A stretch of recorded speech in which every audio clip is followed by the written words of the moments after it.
목요일자 한 신문의 일면 큰 탑 기사가 트럼프 패닉이라고 하는 타이틀로 신문을 기록을 했어요. 이 트럼프 패닉이라는 말은 트럼프 플러스 패닉 이렇게 합성어 같아요.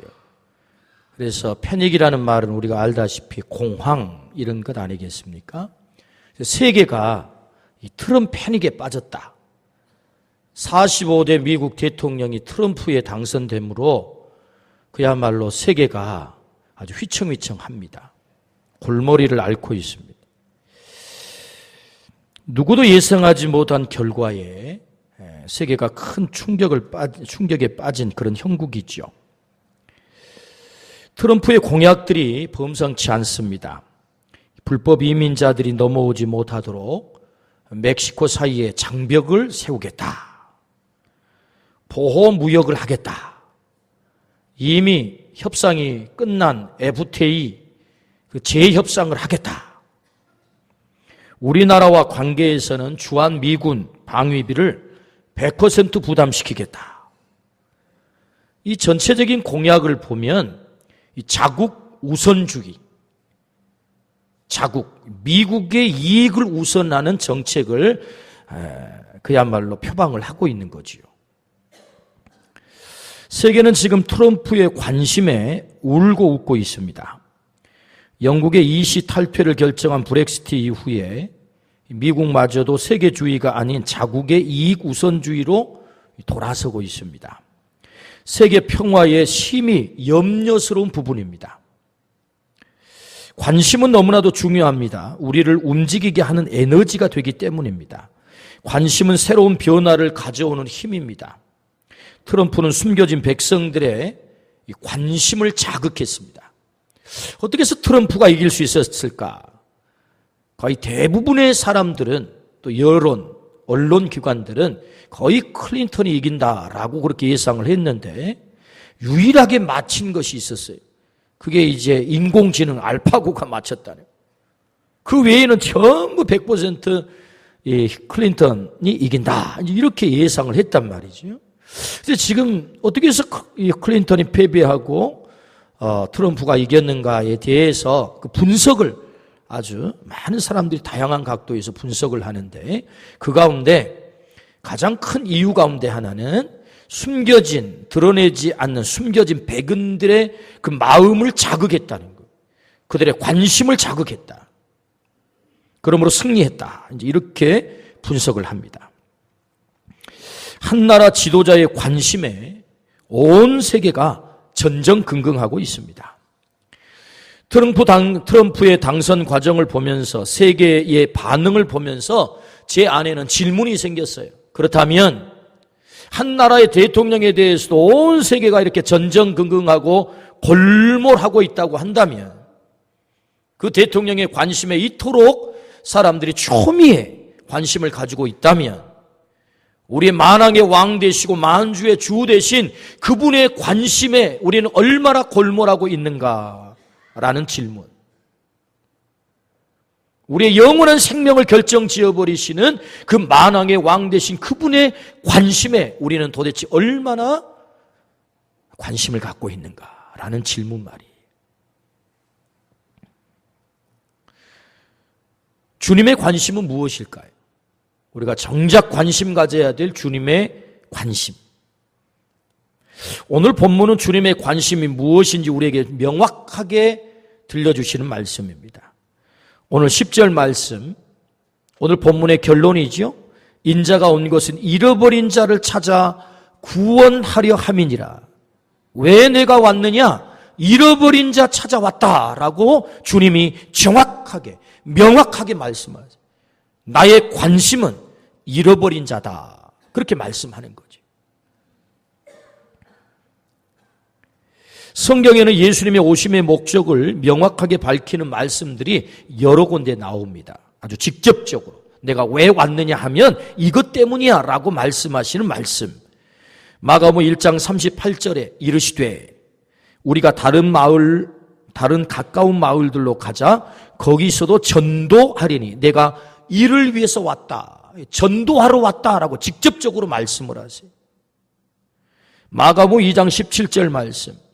예수께서 들으시고 그들에게 이르시되 건강한 자에게는 의사가 쓸데없고 병든 자에게라야 쓸데있느니라. 나는 의인을 부르러 온 것이 아니요 죄인을 부르러 왔다. 내가 왜 왔느냐 하면 죄인을 부르러 왔다.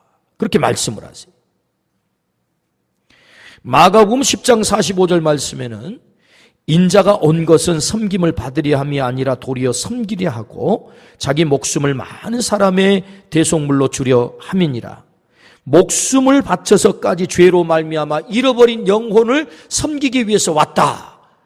나는 그 잃어버린 영혼을 위해서 내 목숨까지 대속물로 던지겠다. 그렇게 말씀하세요. 주님의 최우선 관심을 아주 잘 표현하고 있는 말씀이 사도행전 1장 6절에서 8절의 말씀입니다. 이 말씀의 내용은 이렇습니다. 부활하신 예수님을 본 제자들이 흥분했어요. 예수님이 사망 권세를 깨뜨리신 그 엄청난 기적 앞에서, 그 사건 앞에서, 와, 우리 예수님께서 이제 드디어 저 로마의 속국으로 고통당하는 이 나라를 해방시킬 그런 때가 왔나 보다. 부활하신 예수님이면 그 일을 충분히, 이스라엘의 독립을 쟁취하는 그 일을 충분히 이루실 수 있을 것 같아. 그래서 제자들이 예수님께 묻습니다. 주님, 이스라엘을 회복하심이 이때입니까?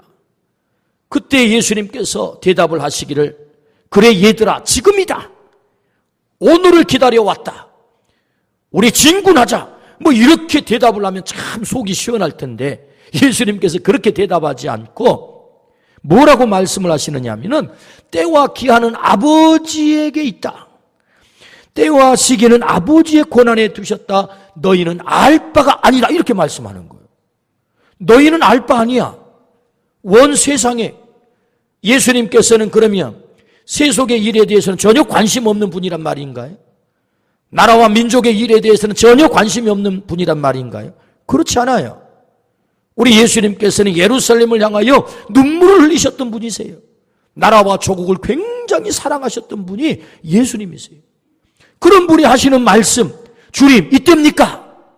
우리 이스라엘 나라가 독립을 쟁취해야 될 때가 이때입니까? 아니야. 너희는 알 바 아니야. 때와 기한은 아버지의 권한에 두었어. 너희 알 바 아니다. 그리고 하시는 말씀, 오직 성령이 너희에게 임하시면 너희가 권능을 받고 예루살렘과 온 유다와 사마리아와 땅끝까지 이르러 내 증인이 되리라. 할렐루야. 너희가 관심해야 될 것이 있어. 그것은 증인으로 사는 거야. 증인으로 사는 거야. 오늘 이 말씀에 오해가 있으면 안 됩니다. 아, 우리 주님은 세속의 나라에 대해서 별로 관심이 없구나. 나라와 조국에 대해서는 별로 관심이 없구나. 그런 거 아닙니다. 나라는 있다가도 없어지고 없다가도 생겨나는 것이 나라입니다. 하나님의 나라는 영원한 것입니다. 영원히 없어지지 않는, 우리의 생명에 영원히 영향을 미치는 그 일을 위해서, 영원을 위해서 너희가 살아야 되겠어. 우리 예수님의 천명이죠. 우리가 관심 가져야 되는 것은 바로 그 영원한 하나님의 나라다라는 말씀. 이건 우선순위를 말하는 거지 이 세속의 나라에 우리 주님이 관심 없다 이 얘기가 아닙니다. 우리가 먼저 해야 되는, 너희가 먼저 해야 되는 것이 있다. 그의 나라와 그의 의를 구하는 것인데 그것은 너희가 증인으로 살아. 그 영원한 하나님의 나라를 이루는 거야. 그 나라를 이루는 것은 잃어버린 자를 구원하여 그들로 하여금 하나님의 나라를 확장시켜 나가는 거야 라는 주님의 말씀인 줄로 믿습니다. 그러므로 주님의 관심이 어디 있어요? 잃어버린 영혼을 찾는 증인의 삶, 거기에 관심이 있다는 거죠. 우리 주님이 십자가상에서 마지막 하신 일을 기억해 보십시오. 십자가에서 두 명의 강도와 함께 달려 돌아가십니다. 그때 한쪽 편의 강도가 예수님께 이렇게 요청하지요. 예수여, 당신의 나라에 임하실 때에 나를 기억하소서. 그 고통 가운데 피를 철철 흘리면서 이제 숨이 가빠가지고 양손이 못이 박혀가지고 횡격막이 이렇게 들려 올라가서 숨조차도 쉬기 힘든 그 고통스러운 처절한 상황 속에서 우리 주님 말씀하세요. 뭐라고요? 내가 진실로 내게 이르노니 오늘 내가 나와 함께 낙원에 있으리라. 마지막 십자가 위에서 주님이 하신 일은 잃어버린 그 강도의 영혼을 건지는 일이었단 말이죠. 주님의 관심이 어디 있는가를 우리에게 극명하게 보여주는 말씀이지. 우리 주님의 관심이 어디 있습니까? 잃어버린 영혼. 잃어버린 영혼이 주님의 관심이다. 오늘 본문의 결론 10절 말씀 우리 같이 한번 읽어보실까요? 인자가 온 것은 잃어버린 자를 찾아 구원하려 함이니라. 할렐루야. 내가 온 목적이 있어. 그것은 잃어버린 자를 찾아온 거야. 나의 관심은 온통 여기 있다. 이것이 주님의 관심이라고 말씀하십니다. 주님의 관심이 나의 관심이 되기를 주의 이름으로 축원합니다. 우리가 어떻게 하면 신앙생활을 잘합니까? 주님의 관심이 나의 관심이 될 때. 우리가 어떻게 성공한 삶을 살 수 있습니까? 주님의 관심을 이루어드릴 때. 그것이 우리의 인생의 궁극적 성공이다. 그러므로 오늘 말씀을 통해서 잃어버린 자에게 관심을 가지시는 이 예수 그리스도의 마음이 우리의 마음이 되기를 축복합니다. 아멘. 그렇다면 왜 주님은 이토록 잃어버린 자에 대한 관심을 가질까요? 결론적으로 말씀을 드리면 가장 큰 선물, 가장 귀한 선물을 하기 위해서 잃어버린 자에 대한 관심을 갖고 있습니다. 오늘 본문 8절부터 9절 말씀을 보겠습니다. 삭개오가 서서 예수께 주께 여짜오되 주여 보시옵소서 내 소유의 절반을 가난한 자들에게 주겠사오며 만일 누구의 것을 속여 빼앗은 일이 있으면 네 갑절이나 갚겠나이다. 예수께서 이르시되 오늘 구원이 이 집에 이르렀으니 이 사람도 아브라함의 자손이미로다. 예수님께서 삭개오의 집에 가셨습니다. 예수님을 모신 삭개오의 고백을 보십시오. 정말 놀라운 고백입니다. 내 소유의 절반을 가난한 사람에게 주겠습니다. 내가 속여 취한 것이 있으면 4배를 갚겠습니다. 감히 삭개오의 입에서 나올 법한 그런 말이 아니에요.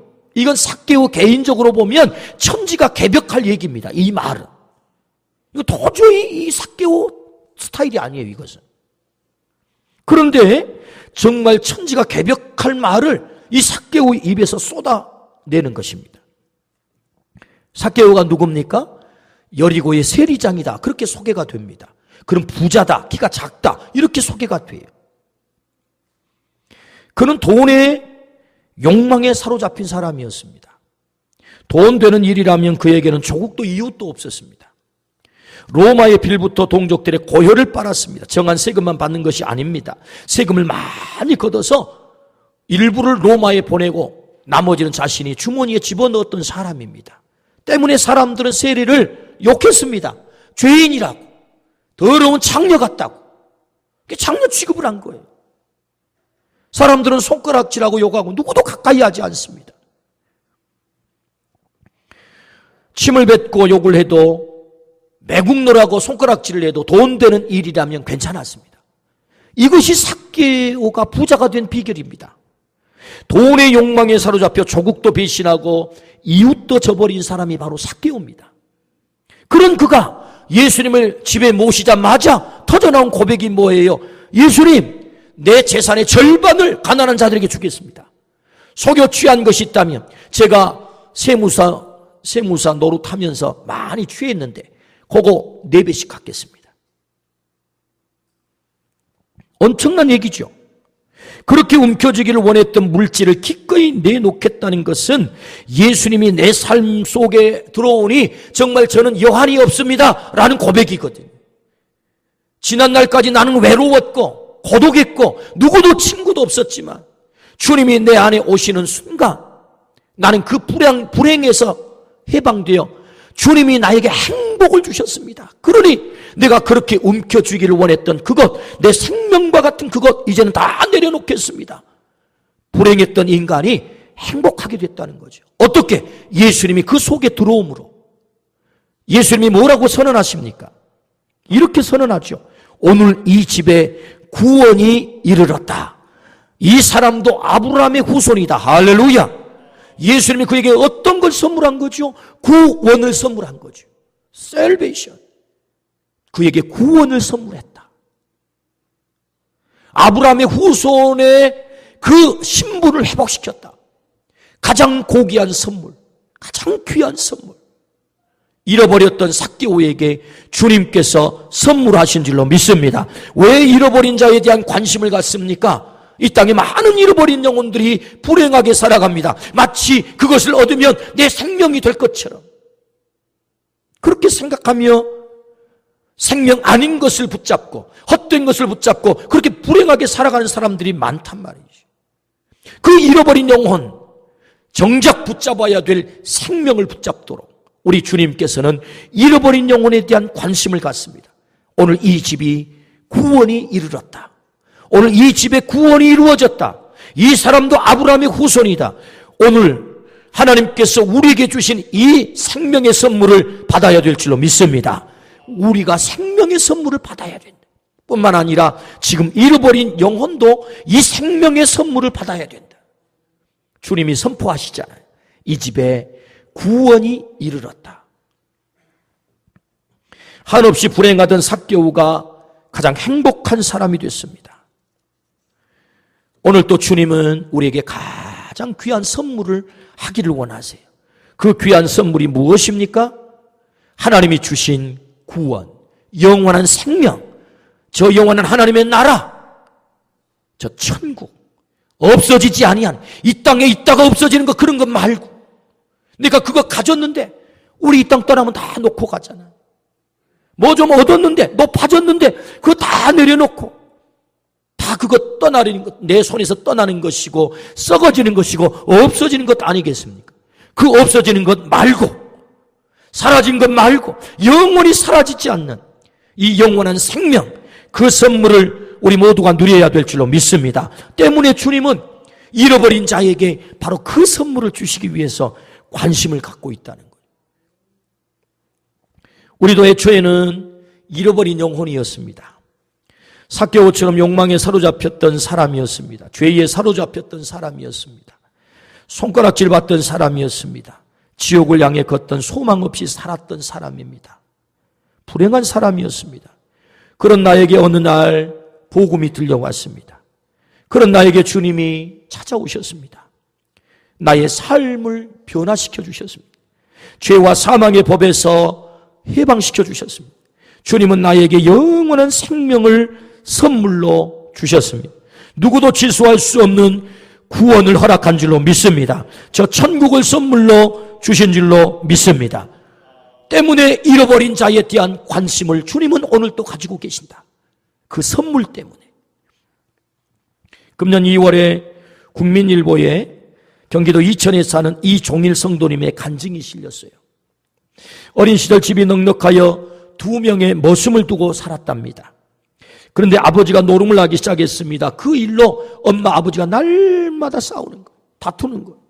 그래도 이 아버지가 정신을 못 차리고 전담 문서를 가지고 가가지고 그거 잡히면서까지 노름을 하기 시작합니다. 그게 결국은 모든 재산들 다 잃게 됐다는 거예요. 그래서 완전히 밑바닥에 내려앉게 됐습니다.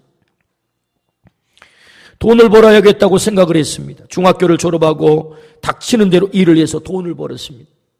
결혼을 했습니다. 돈을 모아 집도 사고 논밭도 샀습니다. 돈이면 다 되는 것 같았습니다. 사업을 하던 동생이 어려워졌습니다.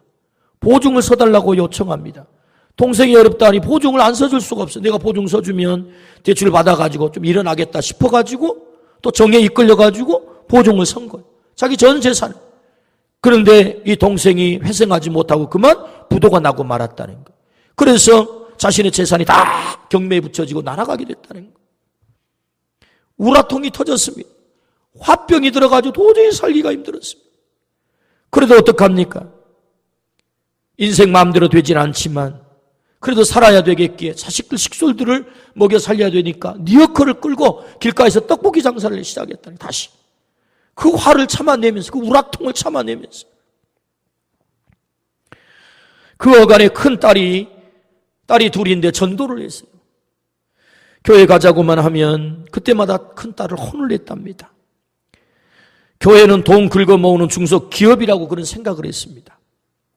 큰딸의 전도를 받은 아내와 둘째가 먼저 교회를 나가기 시작했습니다. 딸은 혼이 나면서도 계속 교회를 가자고 했습니다. 행복한 딸의 전도로 결국 한번 교회를 나가줬어요. 나가보니 아무 감흥이 없는 거예요. 그래서 또 이제 안 나가기 시작했어요. 근데 또 딸이 찾아와가지고 교회에서 하는 수련회에 꼭 한번 참여했으면 좋겠다. 그래가지고 하도 애걸 복걸하니까 또 수련회를 간 거예요. 근데 그 수련회를 3박 4일 동안에 수련회를 참석하면서 거기에서 부활하신 예수님을 만나게 됐다는 거예요. 살아계신 예수님을 거기서 영접하게 됐어요. 보증 잘못 써서 잃어버린 재산만 생각하면 속이 우라통이 터졌는데 예수님을 믿고 나니 떡볶이를 하면서도 그냥 자기도 모르게 콧노래가 나오더래요. 콧노래가. 신발이 나가지고 장사를 하고. 그리고는 찾아오는 손님이 그저 떡볶이 먹으러 온 손님으로만 보이는 것이 아니라 주님이 저 영혼을 나에게 오늘 보내주셨구나. 그래가지고 전도를 하게 돼요. 전도를 하면서 떡볶이를 팔았다는 거예요. 그래서 조그만 가게도 장만을 해가지고 길거리에서 장사하던 것이 이제 가게로 들어갔어요. 그리고는 가게 문을 열면서 손님들에게 전도를 하는 그 가게가 전도센터가 되게 된 것입니다. 그는 간증의 끝을 이렇게 결론을 내렸어요. 술, 담배 등 내가 누렸던 모든 세상 낙도 끊어줬고 제사도 단번에 끊었다. 평생 돈만 따라 살며 쉼도 기쁨도 없던 내가 부활하신 예수님을 만나 이제는 모든 물질의 우상도 내려놓고 가족과 하나 되어 너무나 기쁘게 사명자의 삶을 살고 있다. 할렐루야. 기자는 이 간증을 이렇게 편집을 하면서 제목을 어떻게 뽑았느냐 하면 이렇게 제목을 뽑았어요.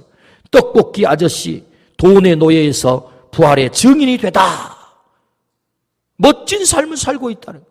뭐 세상에서 대단한 업적을 이루어서가 아니라 소소한 내 삶이지만 그 안에 사명을 감당하는, 만나야 될 예수 그리스도를 만나고 보니 정말 내가 왜 살아야 되는지, 어떻게 살아야 되는지, 비록 떡볶이를 팔지만 콧노래를 부르며 신바람이 나서 장사를 하는, 그래서 내 인생이 행복하게 됐노라고. 할렐루야. 그렇습니다. 왜 잃어버린 자에 대한 주님은 이토록 관심을 갖는 것입니까? 그에게 정말로 귀한 선물을 하기 위해서. 구원의 선물, 생명의 선물. 오늘 그 구원의 선물, 생명의 선물이 꼭 필요한 잃어버린 자가 있는 줄로 믿습니다. 그 잃어버린 영혼에 대한 관심, 오늘 네가 가지면 참 좋겠다. 주님이 그 말씀을 하고 계세요. 두 번째, 그렇다면 여러분, 이 잃어버린 영혼을 우리는 어떻게 건질 수 있겠습니까? 주님은 도대체 잃어버린 영혼 삭개오를 어떻게 건지셨습니까? 주님의 방법이 무엇입니까? 세 가지로 오늘 본문은 그것을 정리하고 있습니다. 그 첫 번째는 찾아가셨다라고 말씀을 하십니다. 오늘 1절을 같이 한번 읽어봅시다. 1절, 예수께서 여리고로 들어가 지나가시더라. 예수님이 여리고를 찾으셨습니다. 여리고는 예수님의 주 무대가 갈릴리 아닙니까? 갈릴리. 갈릴리는 이스라엘의 북단에 위치해 있고 여리고는 이스라엘의 최남단에 위치해 있습니다. 그러니까 여기 거리가 400리예요. 400리. 오늘날에야 뭐 차 있으니까 뭐 400리 그 맘만 먹으면 갈 수 있겠지만 당시에는 다 도보로 다닙니다. 도보로 걸어서. 이 400리 길을 예수님께서 여리고까지 가는 거예요. 왜? 여리고에 가서 하신 일이 딱 한 가지예요. 삭개오를 만나 그를 구원한 것 외에는 여리고에 사신 일이 없어요. 그러니까 우리 주님께서 왜 여리고를 가셨습니까? 바로 그 삭개오를 건지기 위해서 찾아가셨다는 거죠. 어떻게 잃어버린 영혼들을 우리가 건질 수 있습니까? 성경은 우리에게 말씀합니다. 찾아가라. 찾아가야 돼. 그래서 전도는 여러분 발로 하는 것입니다. 주님께서는 그 제자들에게 마지막 떠나면서 이렇게 말씀하십니다.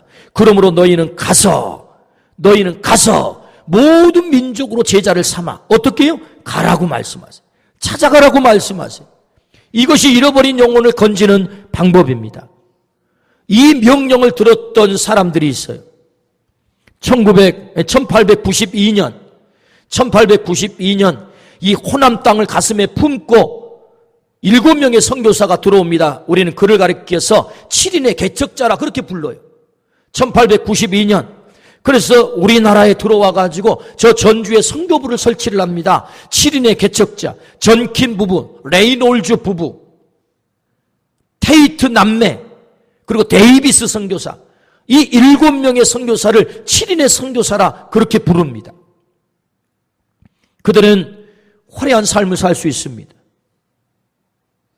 당시에 1800년대 이미 대학을 다 나와 잘 먹고 잘 살 수 있습니다. 안락한 삶을 살 수 있습니다. 굳이 목숨을 보장받지 못한 위험한 조선 땅에 올 이유가 없었습니다. 그러나 주님이 가서 모든 민족으로 제자를 삼아 이 명령에 꽂힌 거예요. 그렇구나, 주님이 가라고 말씀하는구나, 찾아가라고 말씀하는구나. 그러니까 그들의 생명을 아까워하지 않고 이 땅에, 그토록 열악한 환경의 조선 땅에 들어오게 된 것입니다. 척박한 땅, 누구도 환영하지 않습니다. 생명의 위협이 있습니다. 그럼에도 불구하고 그들은 복음을 전하기 시작합니다. 가서 이 말씀에 순종하려고 찾아가서 그들은 영양실조가 걸립니다.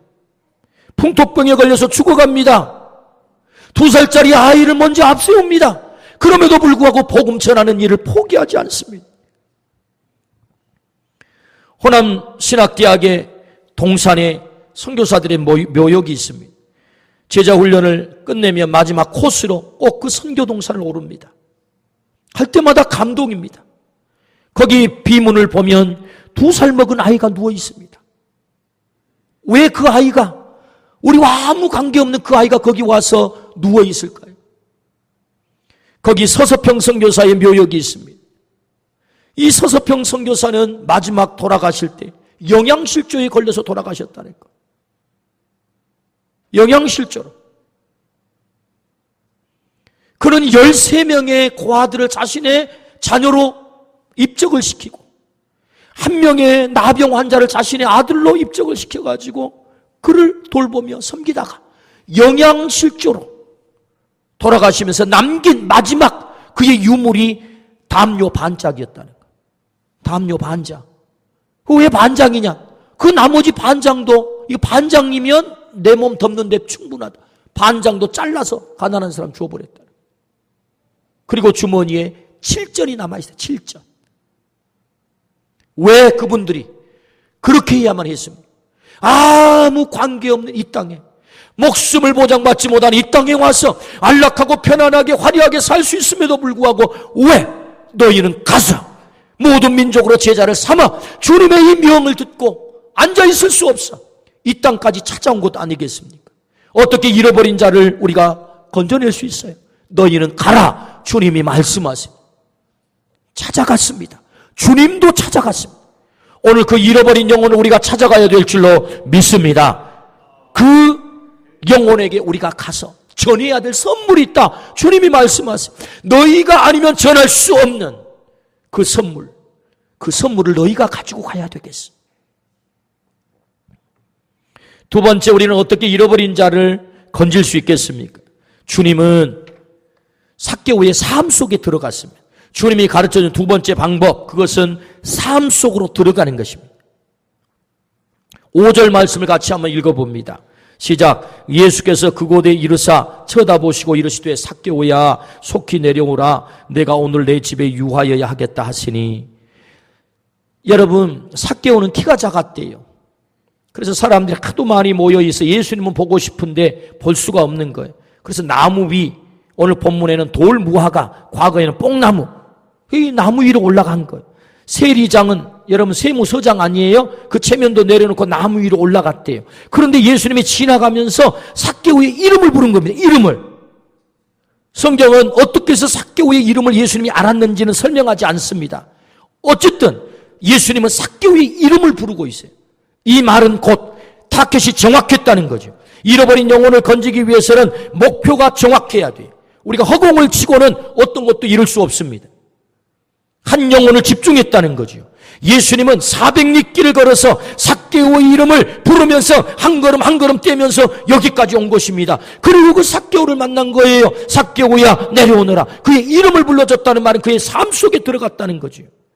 유명한 시 김춘수의 꽃, 내가 그의 이름을 불러주었을 때 그는 내게로 와서 꽃이 되었다. 삶 속에 들어갔다는 것 아닙니까? 잃어버린 영혼을 건지는 것은 그의 이름을 불러주고 목표가 정확해야 됩니다.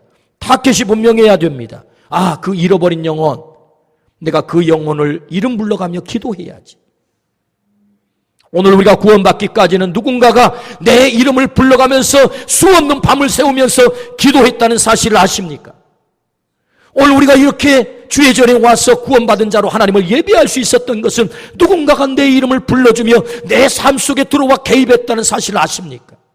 주님이 먼저 그렇게 하셨고 전도자를 통해서 나에게 그렇게 하신 것입니다. 예수님께서 삭개오의 이름을 불렀어요. 그리고 내가 오늘 밤 너의 집에 가서 유하여야 되겠다. 여러분, 집에 들어간다는 얘기가 뭐예요? 나는 너와 관계를 맺기 원해. 나는 너와 교제하기 원해. 나는 너와 대화하기 원해. 너의 아픔이 뭔지, 너의 눈물이 뭔지, 너의 고통이 뭔지, 네가 뭐 때문에 기뻐하는지, 나는 너의 삶에 공감하고 싶어. 주님께서 삭개오의 집에 들어간 것입니다. 그리고 그와 관계를 맺게 된 거죠. 어떻게 잃어버린 영혼을 우리가 건질 수 있겠어요? 여러분, 타겟이 분명해야 돼요. 이름을 부르십시오. 이름을 불러가며 기도하십시오. 하나님 앞에 기도하십시오. 하나님이 일하실 것입니다. 성령님이 일하실 것입니다. 그리고 그의 삶 속에 들어가십시오. 그를 만나십시오. 그의 집에 가십시오. 함께 식사를 하며 대화를 하십시오. 그럴 때 우리가 잃어버린 영혼을 건질 수 있다. 삶 속으로 들어가라 말씀하세요.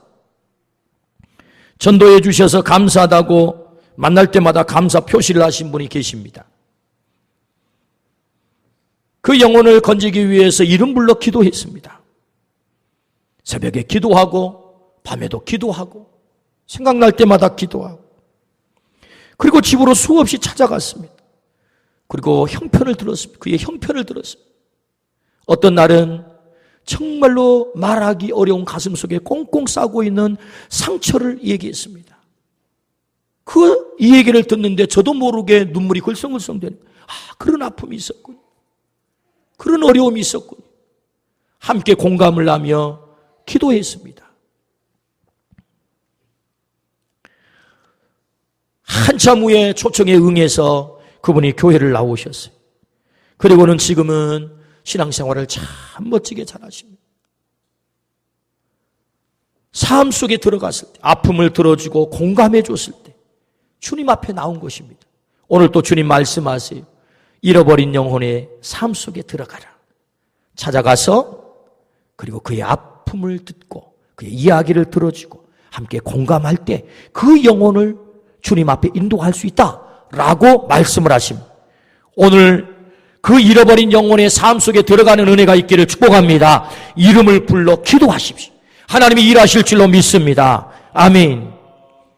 세 번째, 우리가 어떻게 잃어버린 영혼을 건질 수 있겠습니까? 오늘 7절 말씀을 같이 한번 봅니다. 7절. 뭇사람이 보고 수군거려 이르되 저가 죄인의 집에 유하러 들어갔도다 하더라. 사람들이 수군거렸습니다. 사실은 점잖은 표현이죠. 더 적나라하게 얘기하면 저 못된 인간 집에 어떻게 하나님의 아들이라는 작자가 들어갈 수 있단 말이야 라고 사람들이 욕한 거예요. 예수님을 향해서 욕한 거예요. 비난한 거예요. 삭개오의 집에 들어간 예수님을 많은 사람들이 욕하고 비난했다. 우리 예수님 이 비난에 아랑곳하지 않았습니다. 우리가 귀한 영혼을 건지기 위해서 그 사람에게 가면 사람들은 그것에 대해서 박수치지 않습니다. 물론 박수치는 사람도 있겠지요. 그러나 많은 사람들은 비난할 수 있습니다. 아니, 당사자가 욕할 수 있습니다. 나 좀 가만두라고, 나 좀 귀찮게 하지 말라고, 왜 이렇게 귀찮게 하느냐고. 우리가 잃어버린 영혼을 찾아갔을 때 박수치며 나를 환대하면 얼마나 좋겠어요. 그러나 다 그렇지 않습니다. 예수님도 삭개오의 집에 들어가자 수많은 사람들이 수군거립니다. 비난합니다. 욕합니다. 저는 더러운 매국노와 함께 밥을 먹는다고. 그런데 우리 예수님 어떻게 하십니까? 그 모든 비난을 감수하시는 것입니다. 환영하지 않아도, 욕해도, 반응이 싸늘해도 우리 주님께서는 다 감수하는 것입니다. 오늘 우리가 잃어버린 영혼에 관심을 가지고 그 일을 감당할 때 혹 상대방의 반응이 싸늘하다 할지라도 여러분 포기하지 않기를 축복합니다. 누군가가 비난한다 할지라도 그 비난에 주저앉지 않기를 축복합니다. 그걸 이겨내야 되는 것입니다. 예수님이 그렇게 하셨어요.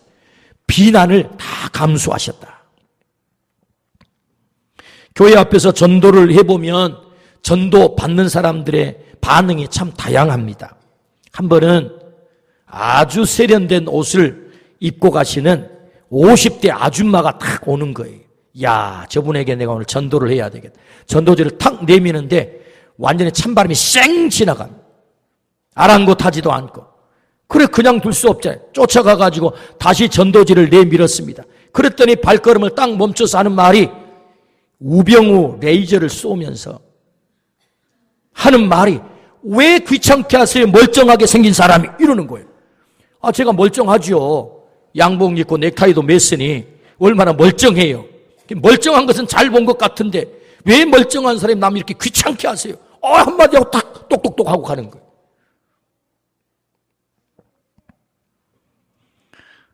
여러분, 전도를 하다 보면 비난도 있습니다. 환영받지 못합니다. 욕도 합니다. 어려운 일 당합니다.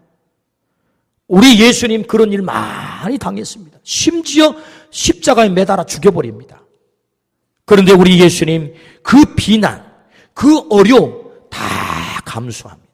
어떻게 잃어버린 영혼을 우리가 건져낼 수 있겠습니까? 내 남편이 나를 향해서 비난하고 욕하고 당신 교회에 다닌다더니 뭐야 이거? 좀 가만 놔두면 안 돼? 왜 이렇게 귀찮게 하는 거야? 불신의 우리 부모님들이 가서 예수님 믿자고 교회 가자고 하면 곱게 우리를 환대하지 않습니다. 이런저런 말로 우리를 공격합니다. 비난합니다. 속상하지요? 그만두고 싶지요? 포기하고 싶지요? 아니요. 우리 주님 그 비난을 다 감수한 줄로 믿습니다. 비난을 다 감수했다. 주님의 제자들은 그 복음을 전하다가 39대의 매를 수없이 맞았다고 합니다.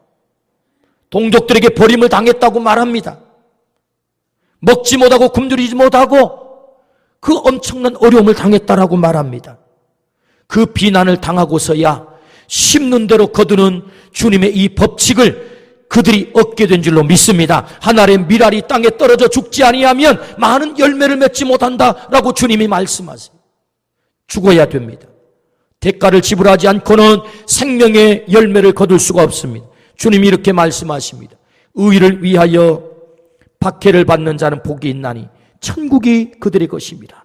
나로 말미암아 너희를 욕하고 박해하고 거짓으로 너희를 거슬러 모든 악한 말을 할 때에는 너희에게 복이 있나니 기뻐하고 즐거워하라. 하늘에서 너희의 상이 큼이라. 할렐루야. 하늘에 상이 있다.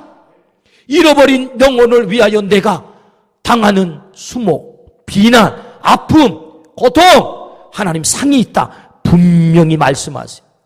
그러므로 어떻게 우리가 잃어버린 영혼을 건질 수 있겠습니까? 비난을 감수하기를 주의 이름으로 축원합니다. 세 가지로 말씀하세요. 찾아가라. 가서. 그리고 그의 삶 속에 들어가 그와 관계를 맺고, 그리고 비난이 있다 할지라도, 공격이 있다 할지라도 그 비난을 잘 감수하고 그것을 이겨내게 되면 그 영혼을 우리가 건질 수 있다. 그때 하늘의 상이 크다라고 우리 주님 말씀하십니다. 주님은 오늘 또 잃어버린 영혼에 대한 관심이 많습니다. 한 영혼을 찾아 우리 주님은 400리길을 걸었습니다. 그리고 그의 이름을 불렀습니다. 그의 삶 속에 들어갔습니다. 그리고 그에게 이렇게 선언하십니다. 오늘 이 집에 구원이 이르렀다. 아브라함의 후손이다.